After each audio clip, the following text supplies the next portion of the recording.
teman klik, maka dia akan berubah posisi piston dari max stroke menjadi min stroke. Ya, ketika kita lepas, dia akan kembali lagi dari min stroke, ya, dari posisi yang sebelah kiri ke kanan. Dari min stroke. Assalamualaikum warahmatullahi wabarakatuh. Hai teman-teman semua, apa kabarnya nih? Semoga teman-teman dalam keadaan sehat walafiat. Di video sebelumnya kita telah bahas mengenai direct single acting cylinder. Nah, di video kali ini kita akan bahas indirect single acting cylinder. Nah, sebenarnya apa sih bedanya? Yuk, ikuti video ini terus sampai habis. Oke teman-teman, ini merupakan rangkaian direct single acting cylinder yang telah kita buat di video sebelumnya. Jadi, buat teman-teman yang belum sampai sini, teman-teman bisa cek di video sebelumnya untuk mengikuti step-step untuk membuat rangkaian seperti ini, ya. Nah, di video kali ini kita akan bikin indirect single acting cylinder. Sebenarnya apa sih membedakan? Nah, untuk direct single acting cylinder, kita hanya butuh satu buah valve 3/2, ya. Jadi, dari air surface unit, dari supply angin masuk ke air surface unit akan diteruskan ke valve-nya. Ketika kita tekan pas button, dia akan menggerakkan piston pada silinder ini. Itu ya. Jadi, ketika kita lepas, dia akan kembali, ya. Ketika bus button ini kita lepas, dia akan kembali karena ada bantuan spring di sini. Jadi, dikembalikan ke posisi awalnya. Oke. Lalu, apa sih yang bedakan direct dengan indirect? Nah, karena direct tadi adalah langsung, ya, maksudnya langsung hanya membutuhkan satu buah valve. Kalau indirect, untuk menggerakkan valve ini, ya teman-teman, kita butuh valve lainnya, gitu. Nah, itu yang dikatakan indirect atau nggak langsung, gitu.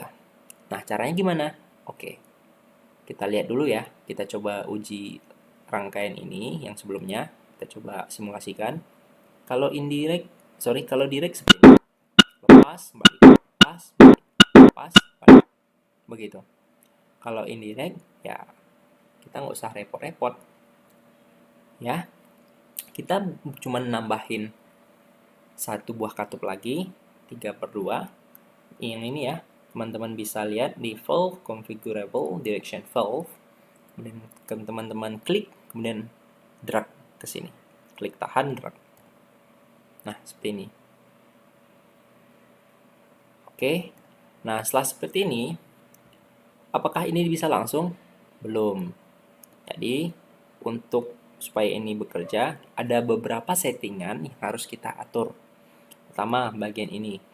Ini kita harus ubah dulu, teman-teman, dengan cara double klik.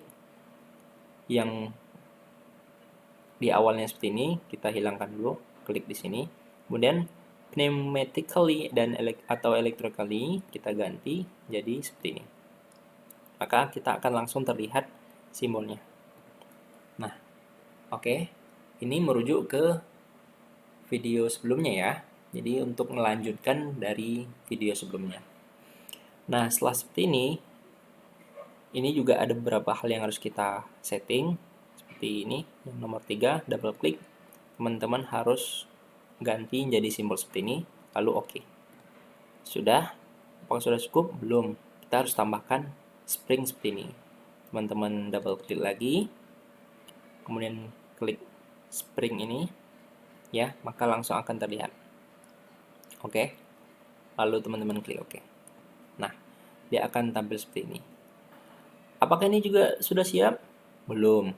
Teman-teman klik lagi. Ini biar step by step ya. Jadi biar teman-teman bisa cobanya lebih mudah dan lebih ingat. Karena akan lebih terbiasa teman-teman seperti ini. Oke. Kita butuh manually dan tambahkan simbol ini. Oke, maka akan terlihat seperti ini. Lalu oke. Nah, langkah selanjutnya apa? Teman-teman tinggal ngubungin aja lagi nih. Oke, yang dua ini teman-teman arahkan sampai terlihat titik berwarna hijau, teman-teman klik, kemudian arahkan ke sini. Oke, dan bagian ini teman-teman klik, arahkan ke sini. Oke, seperti ini. Jadi, teman-teman bisa rapikan sesuai dengan keinginan teman-teman. Oke, apakah ini sudah siap? Kita akan coba dulu. Apakah rangkaian ini benar dan apakah semua terhubung? Kita dengan cara klik execute, cek. Kalau seperti ini tampilannya, maka rangkaian teman-teman dalam kondisi terhubung semua. Berarti aman nih untuk teman-teman coba. Lalu klik OK. Kita akan coba start. Nah, seperti ini. Kalau direct tadi, kita hanya butuhkan satu buah valve. Ya, tapi untuk indirect, kita butuh dua buah valve untuk menggerakkan valve lainnya. Seperti ini. Oke, ini masuk ke air service unit. Nah, jadi udara itu hanya sampai sini aja. Belum bisa masuk ke sini. Ini tandanya di sini ada udara bertekanan, sedangkan ini belum ada udara ya, berwarna biru muda ini. Teman-teman klik, maka dia akan berubah posisi piston dari max stroke menjadi min stroke. Ya, ketika kita lepas, dia akan kembali lagi dari min stroke ya, dari posisi yang sebelah kiri ke kanan, dari min stroke ke max stroke. Kenapa dia bisa berpindah? Karena pertama, kita menggunakan di sini spring. Di sini juga menggunakan spring. Otomatis ketika tidak ada yang menggerakkan ini, perintah menggerakkan ini dari valve ini, dia akan kembali karena dorongan spring tadi, kembali ke posisi awalnya. Ya, ini juga jika tidak ada, tak ditekan ini, maka dia akan langsung kembali ke posisi awalnya. Gitu. Simbol ini menandakan suplai angin akan masuk ke sini dan menggerakkan valve ini. Oke, kita akan coba lagi. Nah, ketika berwarna biru tua, maka angin bertekanan atau udara bertekanan akan masuk ke sini. Ya, di sini ada manometer untuk ngecek tekanan udaranya. Nah, dari sini masuk ke air service unit, ya dari sumber masuk ke air service unit, masuk ke valve sini, valve 3/2 yang pertama, kemudian valve 3/2 yang kedua untuk menggerakkan silinder. Ya, masuk ke silinder untuk menggerakkan piston. Nah, itulah yang dikatakan dengan indirect single acting cylinder. Ya, teman-teman bisa coba lagi. Nah, gitu. Jika button ini teman-teman tekan, maka akan terlihat perpindahan posisi silinder. Ketika teman-teman lepas, maka akan kembali lagi posisi awal. Karena juga si silinder ya terdapat di dalamnya adalah ada spring untuk menggerakkan piston. Jadi ketika angin masuk ke silinder akan menggerakkan posisi piston di sini untuk bergeser ke kiri seperti ini. Ketika tidak ada ya, dia akan kembali ke posisi awal. Tekanan angin yang mula-mula yang ada di sini akan kembali ke sini lalu dilepaskan ke sini. Jadi anginnya nggak masuk, nggak selalu ada dalam ini ya. Oke, nah seperti itu. Jadi buat teman-teman yang mau coba silakan coba, atau teman-teman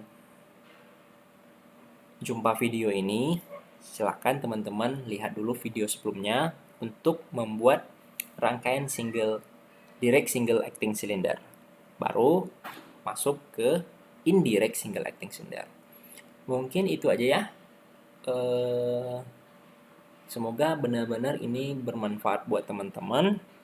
Kita namanya juga belajar ya, pasti ada kesalahan-kesalahan.